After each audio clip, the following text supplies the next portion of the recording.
Today is Wednesday, February 4th, 2026, and this is Read Through the Bible. And today we're going to read 1 Chronicles 18, 19, and 20. It's really about David defeating enemies. Yeah, it's about just David's reign and how well he's doing, and that's the big summary for today. So let's listen. Here he goes. It's about defeating all his enemies. Okay. After this, David defeated the Philistines and subdued them, and he took Gath and its villages out of the hand of the Philistines. And he defeated Moab, and the Moabites became servants to David and brought tribute. David also defeated Hadadezer, king of Zobah Hamath, and he went to set up his monument at the river Euphrates. And David took from him 1,000 chariots, 7,000 horsemen, and 20,000 foot soldiers. And David hamstrung all the chariot horses, but he left enough for 100 chariots. And when the Syrians of Damascus came to help Hadadezer, king of Zobah, David struck down 22,000 men of the Syrians. Then David put garrisons in Syria of Damascus, and the Syrians became servants to David and brought tribute. And the Lord gave victory to David wherever he went. That's a good summary statement there. Yes. The Lord gave victory to David wherever he went. He Yep. was just kind of unstoppable. Yep. I don't know, like Alexander the Great or something. That's right. Verse 7, and David took the shields of gold that were carried by the servants of Hadadezer and brought them to Jerusalem. And from Tibhath and from Kun, cities of Hadadezer, David took a large amount of bronze. With it, Solomon made the bronze sea and the pillars of the vessels of the bronze. When Tu, king of Hamath, heard that David had defeated the whole army of Hadadezer, king of Zobah, he sent his son Hadoram to King David to ask about his health and to bless him because he had fought against Hadadezer and defeated him, for Hadadezer had often been at war with Tu. And he sent all sorts of articles of gold, of silver, and of bronze. And these also King David dedicated to the Lord, together with the silver and gold that he had carried off from all the nations, from Edom, Moab, the Ammonites, the Philistines, and Amalek. Wow, that's a lot of victories there. Yeah. I think the key, right, you said, verse 6. Yeah. The Lord gave victory Yes. to David wherever he went. Yep. Okay, verse 12. And Abishai, the son of Zeruiah, killed 18,000 Edomites in the Valley of Salt. Then he put garrisons in Edom, and all the Edomites became David's servants. And the Lord gave victory to David wherever he went. There it is again. Yep, similar. So David reigned over all Israel, and he administered justice and equity to all his people. And Joab, the son of Zeruiah, was over the army, and Jehoshaphat, the son of Ahilud, was recorder, and Zadok, the son of Ahitub, and Ahimelech, the son of Abiathar, were priests, and Shavsah was secretary, and Benaiah, the son of Jehoiada, was over the Kerethites and the Pelethites, and David's sons were the chief officials in the service of the king. Yeah, so I think if you're looking for a summary, like just even this statement here about the Lord gave victory to David wherever he went, and yet we see that in other chapters in the Bible. That's really good. But you think about maybe listing his enemies here. Like verse 11 lists them. Yeah. Edom, Moab, Ammonites, Philistines, and Amalek. Yeah, and some of the details aren't given. The details here are given about Moab or Hadadezer, king of Zobah Hamath. So however you want to summarize that would surely be fine. Yeah, Okay. at the end of the chapter, we've got some of his officials, and actually quite a few of them are relatives. Yes. So, sons or nephews. Okay, verse 19. Now, after this, Nahash, the king of the Ammonites, died, and his son reigned in his place. And David said, I will deal kindly with Hanun, the son of Nahash, for his father dealt kindly with me. So David sent messengers to console him concerning his father. And David's servants came to the land of the Ammonites to Hanun to console him. But the princes of the Ammonites said to Hanun, Do you think because David has sent comforters to you that he is honoring your father? Have not his servants come to you to search and to overthrow and to spy out the land? So Hanun took David's servants and shaved them and cut off their garments in the middle at their hips and sent them away. And they departed. When David was told concerning the men, he sent messengers to meet them. For the men were greatly ashamed. And the king said, Remain at Jericho until your beards have grown, and then return. So David was apparently trying to be very kind to Hanun, and Hanun, got trouble brewing. Yeah, he shamed David's servants. Who were coming in peace. Yeah, because these beards, right, for the Jews back then were high value. They took a long time, then to cut them off is very difficult.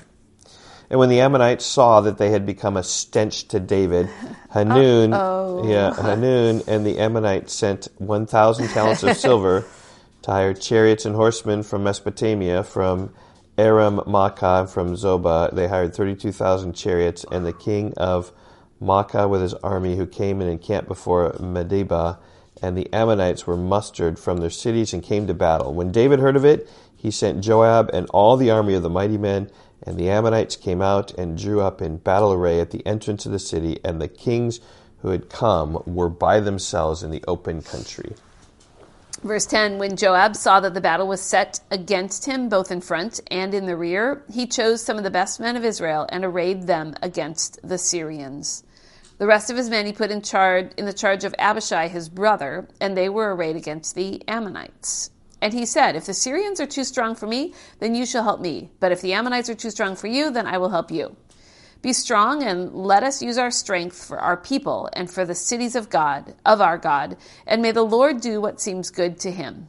And so I think also here, just, some when I remember reading through 1st, 2nd Kings, people were like, whatever, just saying, just all it's about battles and wars and things like that, which is true, but there's like these devotional little nuggets, placed here in these in these accounts that really we can apply for ourselves as well. Like verse 13, Joab says to Abishai, be strong.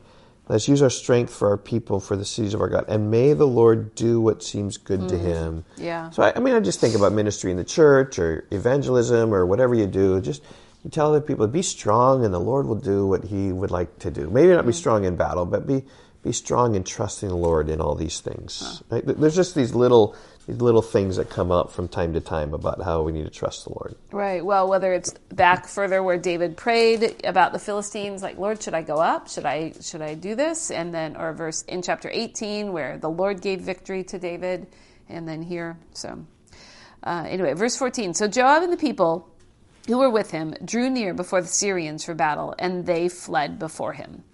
When the Ammonites saw that the Syrians fled, they likewise fled before Abishai, Joel's brother, and they entered the city. Then Joab came to Jerusalem. But when the Syrians saw that they had been defeated by Israel, they sent messengers and brought out the Syrians who were beyond the Euphrates with Shophak, the commander of the army, and Hadadezer in their head. And when it was told to David, he gathered all Israel together and crossed the Jordan and came to them and drew up his forces against them. And when David set the battle in array against the Syrians, they fought with him, and the Syrians fled before Israel. And David killed of the Syrians the men of 7,000 chariots and 40,000 foot soldiers, and put to death also Shophak, the commander of the army. And when the servants of Hadadezer saw that they had been defeated by Israel, they made peace with David and became subject to him. So the Syrians were not willing to save the Ammonites anymore. So this continues the theme in terms of David's conquering. What's that phrase? We heard it in chapter 18. The Lord gave victory to David wherever he went. Mm-hmm. And the events in chapter 19, the battles, are all because of David's men being ashamed by Hanun. Yep. Okay, chapter 20. Now here is where we get to see rose-colored glasses. We've talked about this quite a bit. Focusing on the good of the good and the bad of the bad. This is parallel to 2 Samuel 7, but we hear nothing. 2 Samuel 11.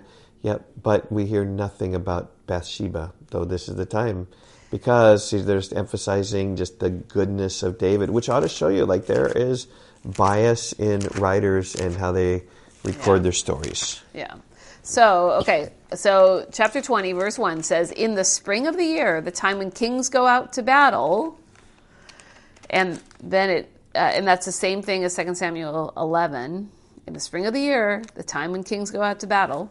And then we have Joab led out the army and ravaged the country of the Ammonites and came out and besieged Rabbah. But David remained at Jerusalem. And Joab struck down Rabbah and he overthrew it.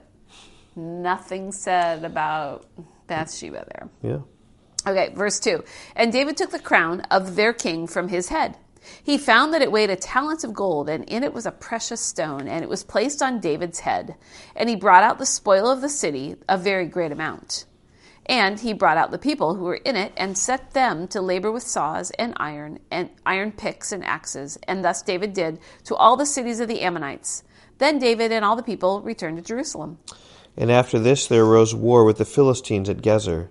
Then Sibbecai the Hushathite struck down Sippai, who was one of the descendants of the giants, and the Philistines were subdued. And there was again war with the Philistines, and Elhanan, the son of Jair, struck down Lami, the brother of Goliath the Gittite, the shaft of whose spear was like a weaver's beam.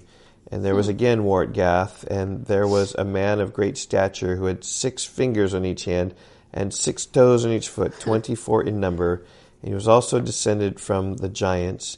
And when he taunted Israel, Jonathan the son of Shemiah, David's brother, struck him down. These were descended from the giants in Gath, like that's where even Goliath was from, these giants. And they fell by the hand of David and by the hand of his servants. So even David is able to kill the giants of Philistia. In, like 3 mentions of the giants there. That's just a whole interesting story. Yeah. But I think the idea is David is so strong that he'll even defeat the giants in the land. Yep. Okay, so chapter 20, looking to summarize it, David's in Jerusalem, Joab overthrew Rabbah, and nothing of Bathsheba. Then the Philistine giants, David killed them as well. I think that's a key thrust here, that David is very strong and very mighty. Nobody stands in his way. And just like chapter 18, the Lord gave victory to David wherever he went. Yeah. Okay, we will see you tomorrow. Bye-bye. Goodbye.